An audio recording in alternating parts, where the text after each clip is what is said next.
Depois dessas coisas, atravessou Jesus o mar da Galileia, que é o de Tiberíades. Seguia-o numerosa multidão, porque tinham visto os sinais que ele fazia na cura dos enfermos. Então, subiu Jesus ao monte, assentou-se ali com seus discípulos. Ora, a Páscoa, festa dos judeus, estava próxima. Então Jesus, erguendo os olhos e vendo que grande multidão vinha ter com ele, disse a Filipe: Onde compraremos pães para lhes dar a comer? Mas dizia isto para o experimentar, porque ele bem sabia o que estava para fazer. Respondeu-lhe Filipe: Não lhes bastariam 200 denários de pão para receber cada um o seu pedaço. Um de seus discípulos, chamado André, irmão de Simão Pedro, informou a Jesus: Está aí um rapaz que tem cinco pães de cevada e 2 peixinhos. Mas isto que é para tanta gente? Disse Jesus: Fazei o povo assentar-se, pois havia naquele lugar muita relva. Assentaram-se, pois, os homens em número de quase 5.000. Então Jesus tomou os pães e, tendo dado graças, distribuiu-os entre eles e também igualmente os peixes, quanto queriam. E quando já estavam fartos, disse Jesus aos seus discípulos: Recolhei os pedaços que sobraram, para que nada se perca. Assim, pois, o fizeram e encheram 12 cestos de pedaços de 5 pães de cevada, que sobraram aos que haviam comido. Vendo, pois, os homens o sinal que Jesus fizera, disseram: Este é verdadeiramente o profeta que devia vir ao mundo. Sabendo, pois, Jesus que estavam para vir com o intuito de arrebatá-lo para proclamarem rei, retirou-se novamente sozinho para o monte. Ao descambar o dia, os seus discípulos desceram para o mar e, tomando um barco, passaram para o outro lado, rumo a Cafarnaum. Já se fazia escuro e Jesus ainda não viera ter com eles. E o mar começava a empolar-se, agitando por vento rijo que soprava. Tendo navegado uns 25 a 30 estádios, eis que viram Jesus andando por sobre o mar, aproximando-se do barco, e ficaram possuídos de temor. Mas Jesus lhes disse: Sou eu, não temais. Então eles de bom grado o receberam, e logo o barco chegou ao seu destino. No dia seguinte, a multidão que ficara do outro lado do mar notou que ali não havia senão um pequeno barco, e que Jesus não embarcara nele com seus discípulos, tendo estes partido sós. Entretanto, outros barquinhos chegaram no Tiberíades, perto do lugar onde comeram o pão, tendo o Senhor dado graças. Quando, pois, viu a multidão que Jesus não estava ali, nem os seus discípulos, tomaram os barcos e partiram para Cafarnaum à sua procura. E, tendo-o encontrado no outro lado do mar, lhe perguntaram: Mestre, quando chegaste aqui? Respondeu Jesus: em verdade vos digo, vós me procurais não porque vistes sinais, mas porque comestes dos pães e vos fartastes. Trabalhai não pela comida que perece, mas pela que subsiste para a vida eterna, a qual o Filho do Homem vos dará, porque Deus, o Pai, confirmou com o seu selo. Dirigiram-se, pois, a ele, perguntando: Que faremos para realizar as obras de Deus? Responderam-lhes Jesus. Respondeu-lhe Jesus: A obra de Deus é esta, que creiais naquele por, por ele foi enviado. Então lhe disseram eles: Que sinal fazes para que o vejamos e creiamos em ti? Quais são os teus feitos? Nossos pais comeram maná no deserto, como está escrito: Deu-lhes a comer pão do céu. Replicou-lhe Jesus: em verdade vos digo, não foi Moisés quem vos deu o pão do céu, o verdadeiro pão do céu é meu Pai quem vos dá. Porque o pão de Deus é o que desceu do céu e dá vida ao mundo. Então lhe disseram: Senhor, dá-nos sempre desse pão.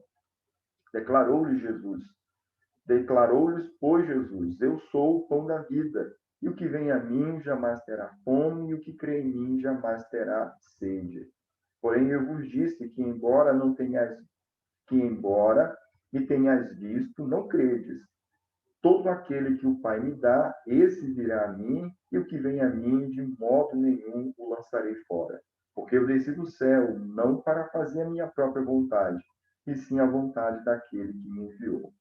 E a vontade de quem me enviou é esta, que nenhum eu perca de todos os que me deu. Pelo contrário, eu o ressuscitarei no último dia.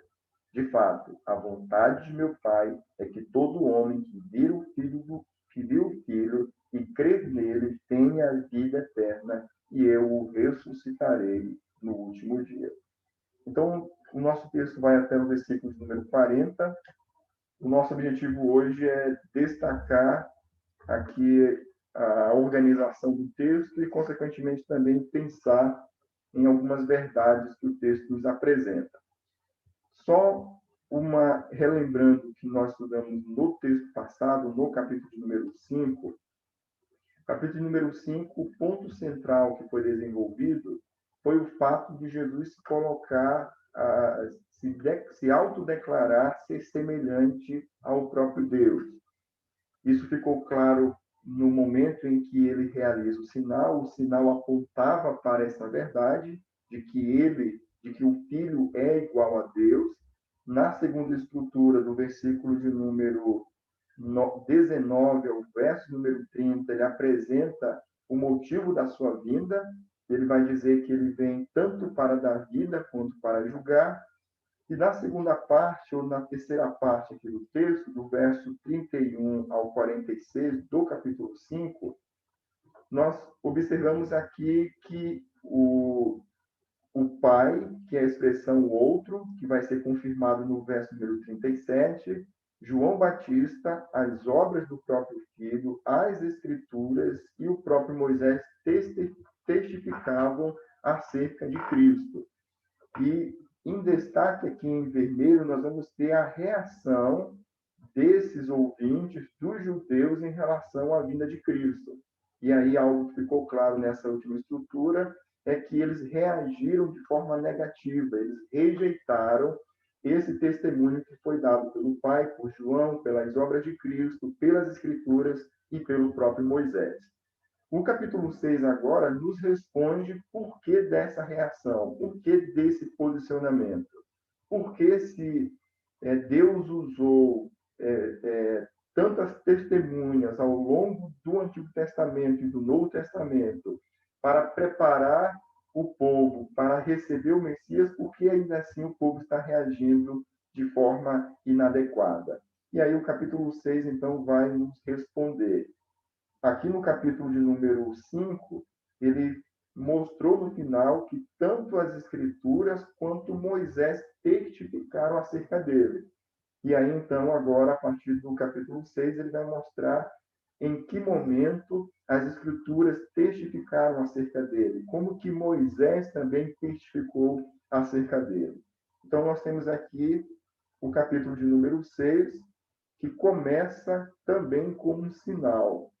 E esse já é o quarto sinal dentro do Evangelho de João, onde ele alimenta a multidão, 5.000 pessoas, tanto por meio dos pães quanto dos peixes. O sinal é apresentado no verso número 1 até o verso número 15. E aí, então, a segunda parte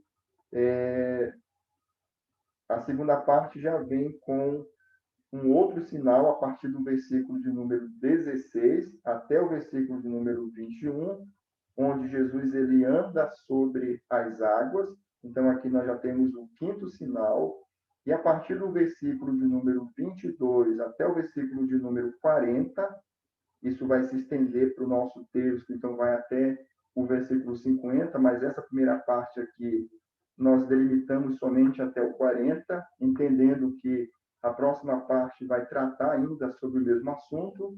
Então, o restante do texto vai ser basicamente o discurso acerca deste evento que foi introduzido aqui no início do capítulo. Então, essa é uma organização e uma possibilidade. Fazer a diferença entre sinal e discurso. Uma outra possibilidade seria, então, compreender como que o discurso está organizado. Então, nós temos, no primeiro momento, o sinal, onde Jesus ele alimenta uma multidão, 5.000 pessoas, no caso, provavelmente 20.000 ou mais de 20.000 pessoas, e aí o próximo, Jesus ele anda sobre as águas. E aqui nós temos a parte do discurso. A parte do discurso nós podemos dividir em alguns blocos. Nesse primeiro momento, até o versículo de número 40, nós temos um momento em que, do versículo 22 ao 26, a multidão vai ao encontro, à procura de Cristo. Isso aqui, a quebra, ou essa nova sessão, é demarcada pela expressão do dia seguinte, mostrando que há uma divisão entre o verso de número 22 e o verso anterior, que é o número 21. Em seguida, Jesus ele vai responder a essa multidão. Então, a resposta dele vai direcionar o povo para o verdadeiro maná. Isso vai acontecer do verso 26 até o verso 34. E aí, uma próxima etapa dentro do argumento de Jesus é o fato de que ele é o pão da vida. Ou seja, ele traz, primeiramente, a lembrança do maná, que foi o assunto que foi desenvolvido pelos ouvintes, e então ele apresenta como é que isso se aplica à vida do povo. E aí ele vai dizer essa declaração no verso número 35, eu sou o pão da vida. Então, ele vai aplicar, mostrando que aquilo que foi dado por meio de Moisés era algo que não pode ser comparado ao verdadeiro pão da vida ou aquilo que os ouvintes poderiam ter por meio da sua pessoa. Basicamente, é essa a organização do texto. Perceba aqui que, no primeiro momento, do verso 1 ao verso número 15, Jesus ele realizou um sinal. Nós temos aqui no segundo sinal, do verso 16 ao 21, um padrão diferente, porque o que está acontecendo, o que nós já percebemos até aqui, quando Jesus realiza um sinal, é que o sinal aponta para uma realidade, ou seja, há uma reação positiva ou negativa a esse sinal. No versículo 1 ao versículo número 15, esse padrão continua. Qual é a resposta que temos a essa autorrevelação de Cristo? É de que, primeiramente, ele é um profeta. Isso ficou muito claro aqui no versículo de número 11. Então, Jesus tomou os pães e, tendo dado graça, distribuiu entre eles, igualmente os peixes. E aí a conclusão desse milagre, dessa ação de Cristo, é vista agora no versículo de número 14. A declaração é: este verdadeiramente é o profeta que devia vir ao mundo. Então, a autorrevelação de Deus, a forma como Jesus se revela por meio do sinal, é entendida de forma errada, equivocada. Vocês estão conseguindo me ouvir? Sim, professor. Sim, tá bom, então. Perfeito. Então, perceba aqui que, nesse primeiro momento, nós temos uma percepção equivocada acerca da pessoa de Cristo. Mas, ainda assim, temos o mesmo padrão, onde Jesus se revela por meio de um sinal e há uma compreensão dessa revelação. A segunda parte do versículo 15 vai confirmar isso, por entender que ele era um profeta que viria para resgatar o povo, assim como Deuteronômio havia mencionado que viria uma semelhança de Moisés, que resgatou o povo do Egito.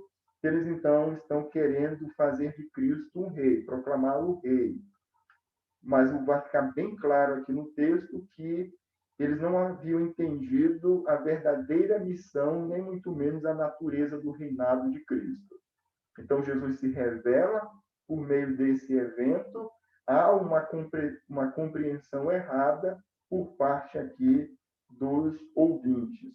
No segundo discurso, ou melhor, no próximo sinal, quando Jesus anda sobre as águas, nós temos aqui uma reação equivocada por parte dos discípulos, mas não há aqui uma compreensão acerca de como os incrédulos reagiram, porque, naturalmente, somente os discípulos estavam presentes, somente os discípulos visualizaram, tiveram um vislumbre da glória de Deus por meio desse sinal. Então, basicamente, é essa organização do nosso texto. Uma possibilidade é dividir o texto em duas partes, destacando primeiramente os sinais e os discursos, e uma segunda possibilidade é entender como os discursos estão organizados. Perguntas? Perguntas sobre o texto, sobre a organização, sobre a questão da estrutura? Dúvidas? Tudo tranquilo? Vamos seguir, então, para a parte de princípios e aplicações. Eu separei aqui 5 verdades para a gente pensar de forma breve e tentar aplicar essas verdades na nossa vida, no nosso ministério. A primeira verdade é que Jesus é o Messias prometido, que veio para resgatar o seu povo. Esse princípio fica muito claro quando eles associam a figura de Cristo com aquela figura do profeta que Moisés havia prometido lá no texto de Deuteronômio. Então, Jesus é esse Messias, sim, prometido, e de fato ele veio para resgatar.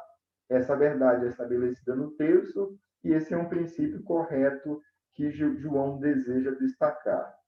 Uma segunda verdade, Jesus dá vida eterna e abundante a todos os que reconhecem e creem que ele é o Messias.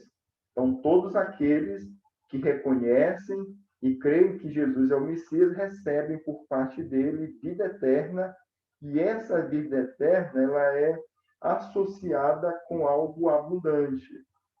Um tema que é desenvolvido no capítulo de número 6 é a questão da comida e da bebida. E essa é uma alusão feita no Antigo Testamento.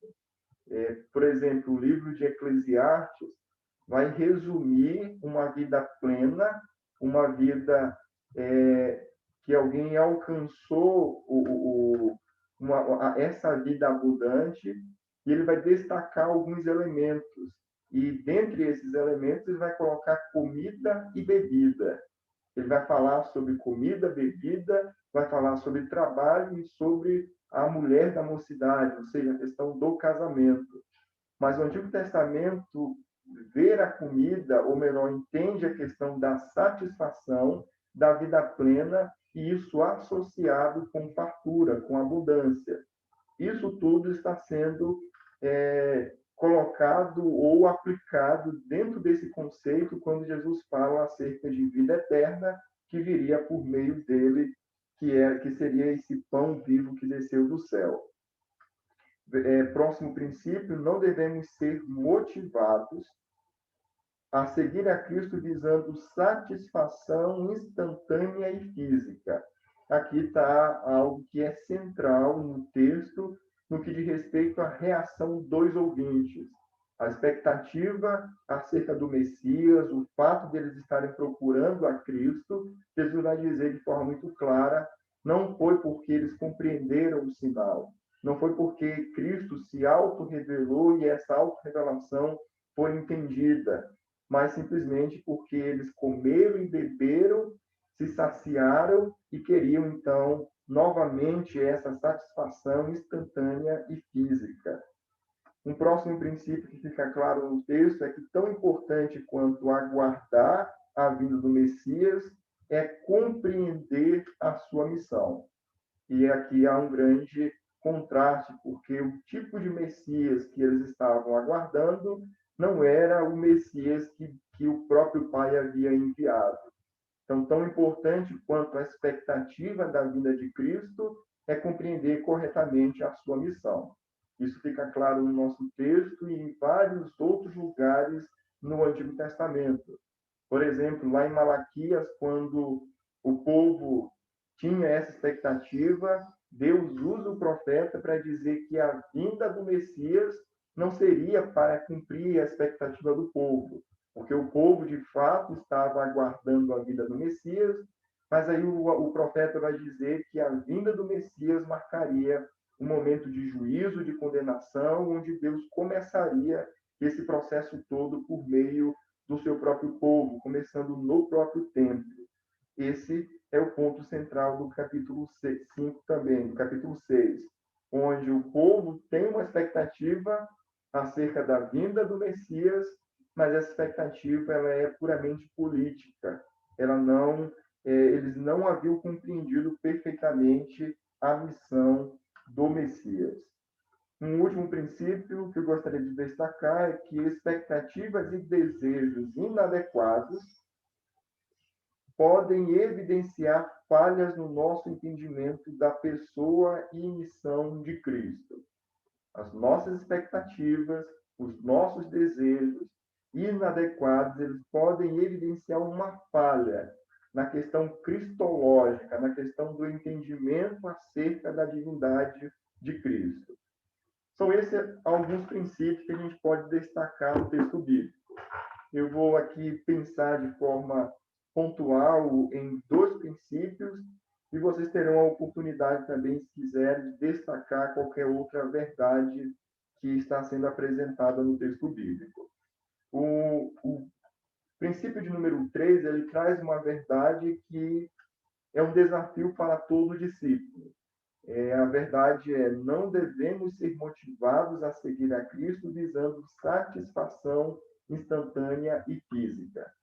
Sem dúvida nenhuma, é um grande desafio para todos nós sondar o nosso coração ou seguir a Cristo, não sendo motivado por uma realização pessoal, ou não sendo motivado por um retorno simplesmente físico, ou mesmo que não seja físico, mas que tenha como foco a nossa própria pessoa. Realização, tanto a nível ministerial quanto pessoal, enfim. Nós precisamos, então, sondar e questionar o nosso próprio coração, primeiramente na nossa posição como um discípulo de Cristo. O que é que me motiva a continuar seguindo a Cristo? Qual é a motivação? Estou sendo motivado. O que é que me motiva como um estudante de teologia? O que é que me motiva como alguém que já está exercendo um determinado ministério? O que é que meu coração deseja quando eu estou envolvido, quando eu estou trabalhando, quando eu estou me dedicando? O que é que, de fato, eu desejo alcançar? Esse é um ponto central que nós devemos sondar no nosso próprio coração e que isso precisa ser feito também em relação àqueles que nós estamos cuidando. Qual é a grande dificuldade acerca desse pensamento? É que, infelizmente, o ministério para muitos, ou a vida, ou o discipulado, seguir a Cristo, ele pode acontecer por motivações completamente erradas. E aí, então, o nosso objetivo maior em tudo isso seria alcançar o que nós chamamos aqui de satisfação. Como é que isso aparece? Qual é o defeito dessa visão? É que nós projetamos uma satisfação, uma vida plena, uma realização, tanto pessoal quanto ministerial, para algo que na nossa mente vai ser encontrado, desfrutado à parte de Cristo. E aí você vai ter isso de forma muito simples, da seguinte maneira nos nossos dias. Nós não conseguimos encontrar no aqui e agora, no hoje, o suficiente para viver uma vida abundante. Então, nós passamos a projetar isso para o futuro. O estudante que está ainda se formando, que está pensando no futuro, quando ele projeta o futuro, ele consegue perceber uma diferença entre o presente e o futuro. Ele consegue se perceber diferente do presente, como alguém mais realizado no futuro. Por quê?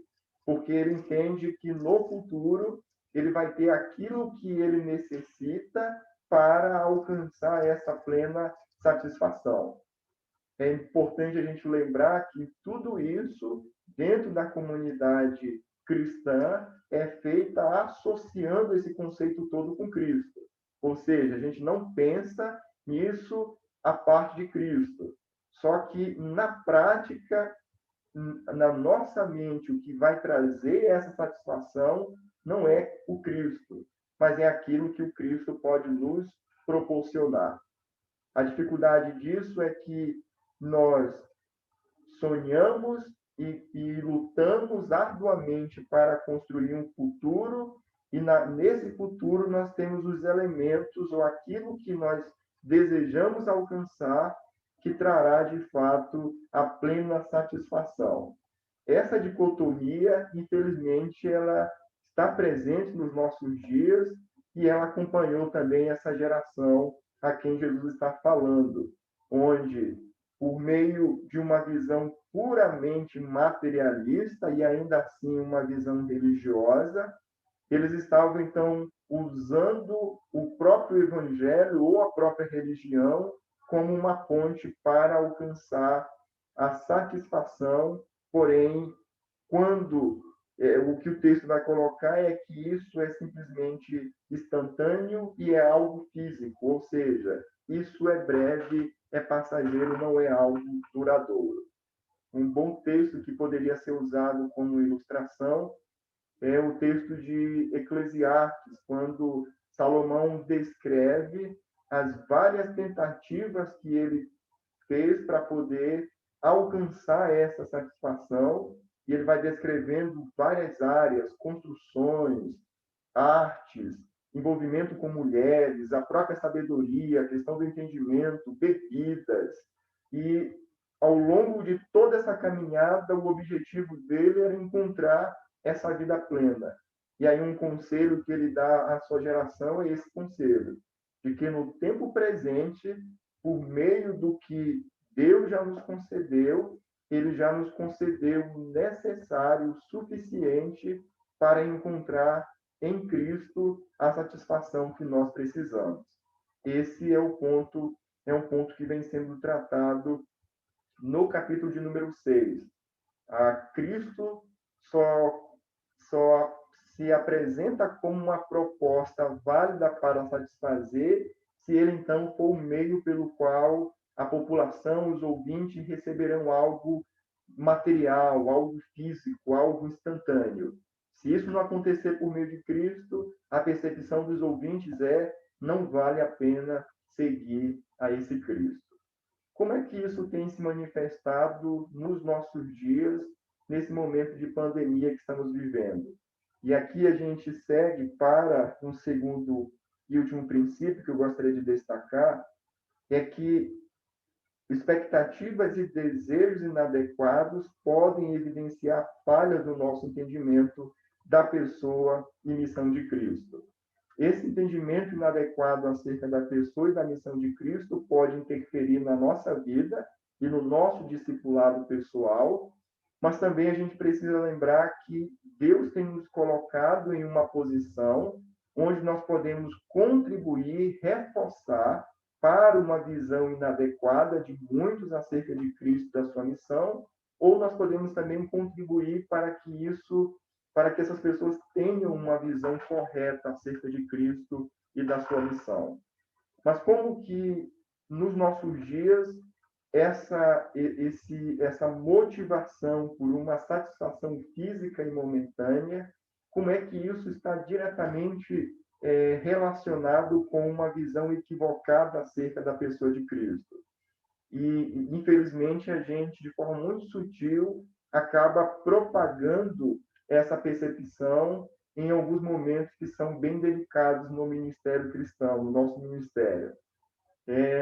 Pense na seguinte situação: você está diante de um irmão, de um parente, de um amigo que está doente. Qual é a forma que geralmente nós utilizamos para consolar, para encorajar esse irmão que está doente? Nós geralmente utilizamos uma forma que é conduzir a pessoa a pensar de maneira positiva. Então, se a pessoa está doente, nós levamos esperança ao coração dessa pessoa, fazendo com que essa pessoa possa crer que tudo vai terminar bem, que ela será curada, que ele será aprovado no concurso, que ele vai se casar, enfim, que aquilo que está gerando esse cansaço, esse abatimento espiritual, que isso vai mudar, essa insatisfação vai mudar a partir do momento em que essa pessoa conseguir crer que algo diferente vai acontecer na vida dela. Ou seja, a forma como nós conduzimos a pessoa que está sofrendo, que está desanimada, que está abatida, a uma mudança de comportamento, é simplesmente alimentando essa visão materialista, pragmática, que o texto vem mencionando até aqui. O nosso papel, então, como líder, como aquele que foi colocado por Deus, independentemente de que esteja exercendo uma liderança ou não, mas o nosso papel diante dessas pessoas é tentar, primeiramente, perceber qual é a visão que elas têm acerca de quem é Cristo e da sua missão, e se perguntar como é que eu consigo contribuir para uma mudança de visão. Como é que eu posso contribuir para uma mudança da cristologia, do entendimento da cristologia acerca dessa pessoa? É esse o ponto central que vai fazer com que essas expectativas, esses desejos sejam corrigidos. E aí, talvez, em um determinado momento, nesse acompanhamento, nesse aconselhamento, a pessoa precisará ouvir de que você não tem nenhuma promessa pragmática, rápida, e nem sequer, às vezes, entre aspas aqui, positiva, no sentido de que tudo aquilo vai mudar. Ou seja, qual é o ponto central? É que a pessoa precisa entender que a plena satisfação, que a vida plena e abundante não está na resolução do que ela está vivendo, mas está em ela desfrutar naquela determinada situação da compreensão acerca de quem é Cristo e também desfrutar daquilo que ele tem operado hoje, mesmo estando diante de uma situação como essa. Esse é um grande desafio. E isso, quando nós estamos lidando com alguém que você vem criando um laço, que você vem criando um vínculo, que isso geralmente acontece dentro do corpo de Cristo, quando você começa a conviver, quando você começa a pastorear um determinado local, esse vínculo afetivo ele vai sendo construído. E aí, às vezes, para não magoar, para não deixar a pessoa muito sensível, para não gerar qualquer tipo de sentimento diferente, a gente acaba se omitindo ou não se preocupando de fato em contribuir para uma mudança da cosmovisão dessa pessoa acerca não só do mundo em si, mas principalmente acerca da vida, da obra, do ministério e da missão do nosso Senhor Jesus Cristo. O nosso texto, então, ele trabalha ao fato de que a rejeição dos judeus, a maneira como os judeus reagiram ao testemunho que veio do Antigo Testamento e também no Novo Testamento, por meio da pessoa de João, por meio das obras de Cristo, por meio da pessoa do Pai, foi uma reação inadequada, porque eles tinham uma expectativa completamente equivocada acerca da pessoa e da missão do Filho. Perguntas, dúvidas, contribuições, se vocês tiverem, quiserem destacar alguma verdade no texto, fiquem à vontade para poder também participar nesse momento. Aldo, uma verdade que eu vejo aqui, seguindo aquela linha de raciocínio desde do capítulo 1 que você tem trabalhado, eu até grifei aqui o verso 29, né, quando Jesus responde que a obra de Deus é esta, que criais naquele que por ele foi enviado. Uma verdade que eu poderia extrair daí seria somente crendo em Jesus é que nós podemos, então, realizar as obras de Deus. Não seria? Porque é aquele povo que deseja fazer a obra de Deus de uma forma errônea, né? Como você bem frisou, a questão da satisfação que eles buscavam era totalmente ao avesso do que realmente é a obra de Deus. Exato, perfeito. Corretamente. Mais alguém gostaria de destacar alguma outra verdade? Eu acho que essa questão do conhecimento de, de Deus, o reconhecimento, a identificação de quem realmente é Cristo, porque eu estou me lembrando lá de Nicodemos, estou me lembrando da mulher samaritana também, que tinha a adoração prejudicada pela falta desse conhecimento. Então, a gente vê que não é algo novo, não é algo que acontece na nossa época. E essa situação de pandemia, eu acho que ela veio mesmo para desconstruir mesmo. É uma situação que a gente vive, é um período que a gente vive na história, que eu acredito, eu não quero parecer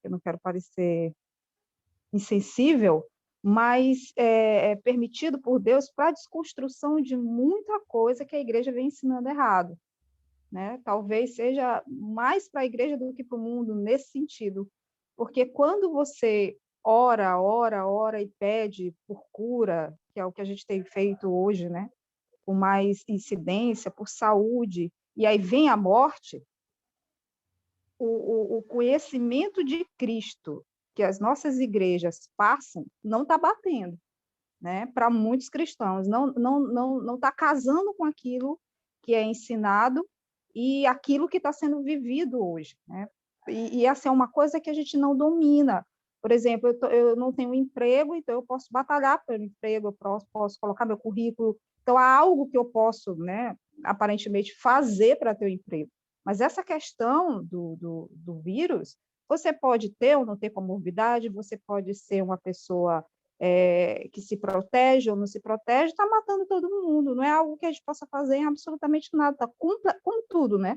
Completamente na mão de Deus. Então, irmãos, a gente precisa orar mais. O Senhor precisa ouvir o nosso clamor, né? Quando a pessoa morre, de duas uma, ou aquela pessoa esfria, ou a pessoa acha que aquele clamor foi insuficiente, foi pouco, ou então começa a ver realmente que o Cristo que ela sempre acreditou não é aquele que atua no mundo hoje, né, dentro dessas circunstâncias. Então, eu acredito também que isso é muito fruto, não só de uma falta de ensino, mas também dessa impregnação que a gente tem dentro das nossas igrejas, e às vezes é sutil, dentro da nossa mente mesmo, através de músicas, através de palestras que a gente assiste, da teologia da prosperidade, né? Busque, tenha, né? E isso vai entrando de uma forma tão leve que você só percebe o quanto está contaminado quando essas circunstâncias acontecem. Eu me lembro que o pastor Madison estava conversando com a gente em relação àquela situação na igreja dele, dos pais que morreram, e parece que foi o primeiro, né? Eles estavam orando para que, se fosse da vontade de Deus, houvesse a cura, e ele faleceu, né? E alguém da igreja deixou a entender de que não se clamou por misericórdia, que Deus não foi misericordioso, né?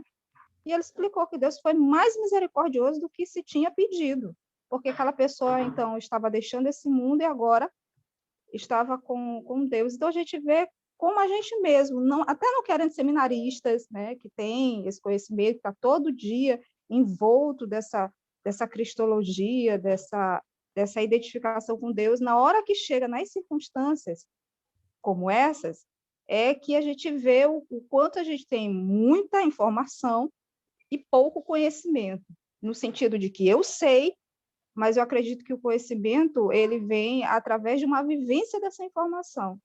Então, talvez uma aplicação, né, para um desses pontos seria a gente aproveitar essa oportunidade que nós estamos vivendo para aplicar esse conhecimento de Cristo como Filho de Deus, esse conhecimento de que pertencemos ao reino hoje, que já gozamos da vida eterna, essa identificação realmente com a soberania de Deus e a obra de Deus completa e suficiente na minha vida, como a razão da minha própria existência nessa circunstância, principalmente nessa circunstância. E não ler a situação como algo punitivo, e quando eu falo punitivo, eu estou falando pontualmente, porque punição é por causa da queda, né? A doença é um problema por causa da queda. Mas ver como uma oportunidade de um relacionamento mais próximo com esse Deus que a gente diz que conhece, né? Exato. Como é que a gente pode estar contribuindo para uma mudança de mentalidade? E aqui está uma questão central no ministério. Como a Priscila mencionou, é uma questão antiga. E quando a gente para pensar isso e para tentar identificar dentro da igreja, a gente vai perceber que nós temos na igreja pessoas já com 30, 40, 50 anos de igreja e que ainda têm uma visão completamente equivocada.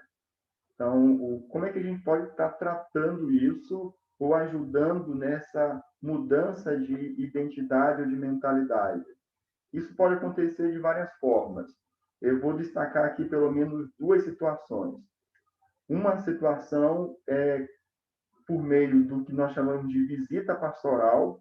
Infelizmente, não sei qual o cenário que você vive na sua igreja, mas esse ministério de visita pastoral é algo que a gente pouco vê hoje nos nossos dias.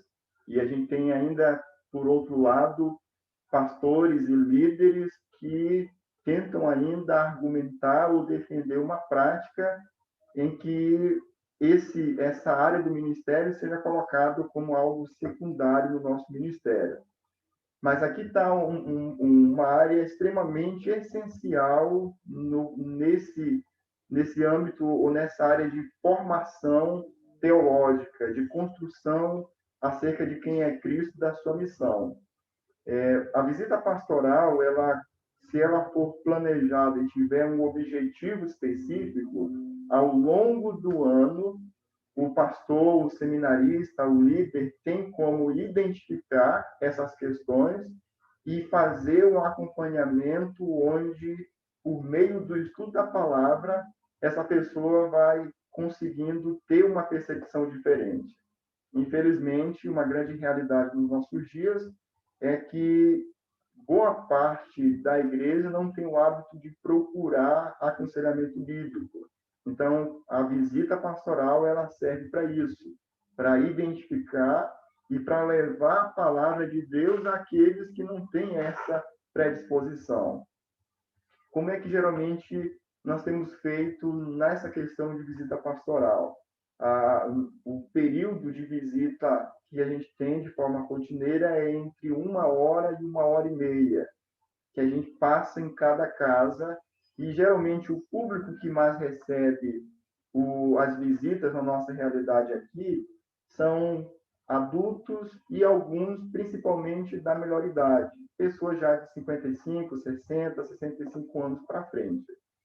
E o que a gente tem tentado fazer nesses momentos é um momento de estudo da palavra do Senhor, ou seja, onde ao identificar algumas dificuldades em vários assuntos, então aquele momento serve para um estudo indutivo, onde a pessoa participa e a visão dela vai sendo moldada por meio do que a palavra do Senhor nos ensina. Se isso for praticado ao longo dos anos no nosso ministério, ao longo dos anos nós teremos como identificar essas situações de forma bem específica e também contribuir para a transformação de mentalidade, de forma de ver dessas pessoas que se congregam conosco. Essa é uma primeira forma.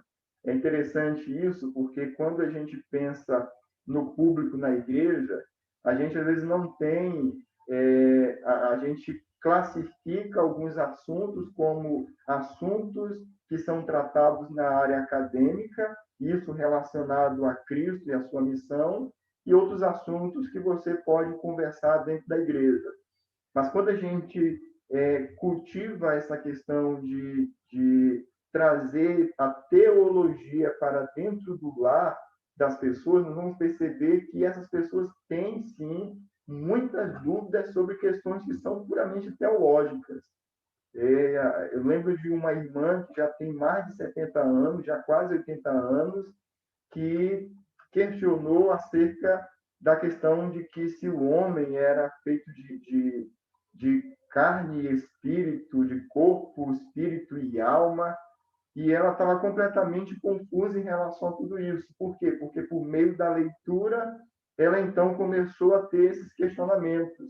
Ou seja, conversar sobre dicotomia, tricotomia, tudo isso que parece ser algo muito teológico, esses assuntos têm um espaço dentro do lar, dentro da visita pastoral. Falar sobre os credos apostólicos e tudo isso que aparenta ser um assunto que não tem nenhuma conexão com a igreja, isso tudo pode ser cultivado e se tornarem assuntos que serão tratados de forma muito natural, de forma muito espontânea, cultivando uma interação, um envolvimento em relação aos membros da igreja, e isso fora do púlpito, a parte do momento de pregação ou de ensino na igreja local. Essa é uma área que a gente precisa avaliar no nosso ministério, pensar como poderemos ou como podemos aplicar isso de forma simples.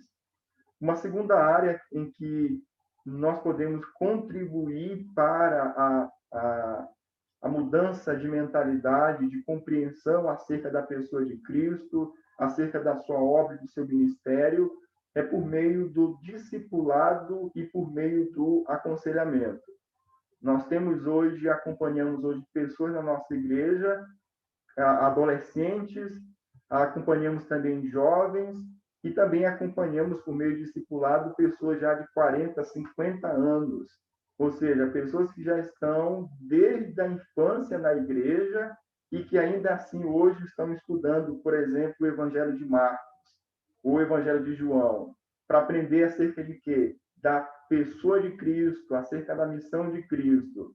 Pessoas que, aparentemente, pela idade, já deveriam ter toda uma estrutura bíblica de entendimento acerca do reino de Deus, mas que a realidade não possuem ainda toda essa estrutura.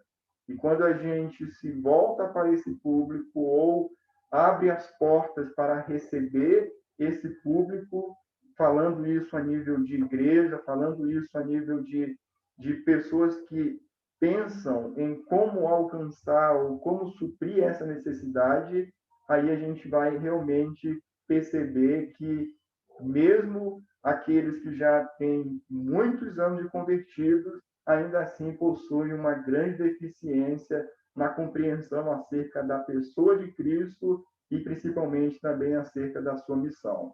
Então, o discipulado e o aconselhamento são áreas em que o obreiro consegue reconhecer individualmente a necessidade e trabalhar individualmente.